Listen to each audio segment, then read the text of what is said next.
Hey guys, this is Chi from WX Capital. I hope you guys all had a great 4th of July weekend, and welcome back to our weekly wrap up and what to expect. So we're gonna review what happened last week. We saw new COVID cases hit an all-time high, hospitalization rates trend upwards, yet the S&P 500 grew about 3.6%. What's going on there? Let's dive right in. So this can be explained pretty easily if you look backwards 2 weeks when there was a big sell-off.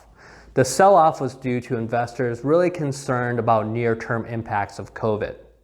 Following that sell-off, we saw a very strong market at the beginning of last week because there were buyers that were more forward-looking who understand that COVID is going to have a temporary impact on the economy and the stock market. So these investors are more forward-looking into the future and are confident for the stock market recovery, driving up the S&P 500 while COVID cases and hospitalization rates are both going up. Now I want to talk a little bit about deaths related to COVID. So last week we saw COVID cases hit an all-time high and hospitalizations trending upwards.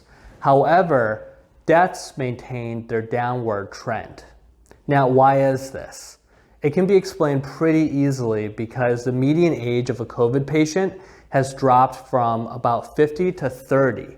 What this means is that now a less vulnerable population is getting infected and they may be admitted to hospitals, but ultimately they're less likely to die. Furthermore, healthcare workers are better armed with new treatment options such as Gilead's drug and generic steroids to tackle severe patients and giving them a better chance of living. So overall, we're seeing death rates still trend downwards, which is very promising, as that is probably the biggest concern on everyone's minds when it comes to another quarantine and comes to economic recovery overall. The final factor that I want to talk about is the June jobs report.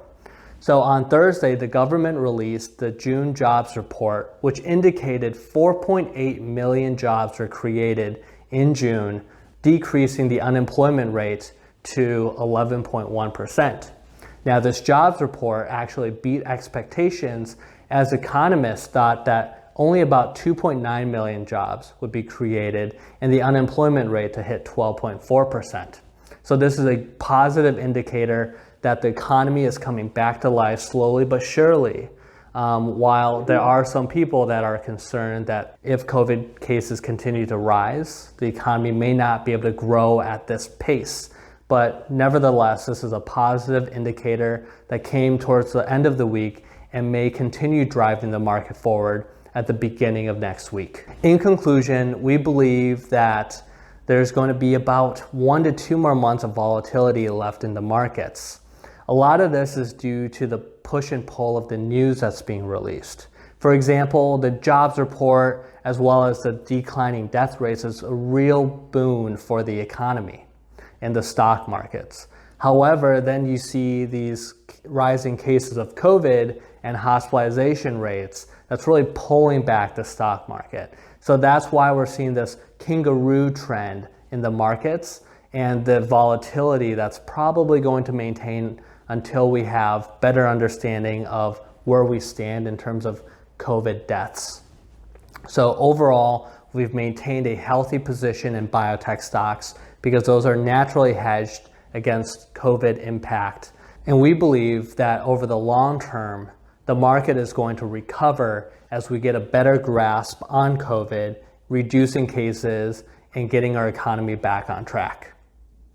If you guys liked our video, don't forget to like, comment, and subscribe.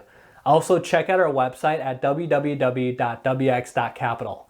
We have a great subscription service that allows you to get real-time trades as well as market commentary, so you know exactly what's going on with stocks and you know exactly what we're trading and what the next hot stock pick is. See you guys around.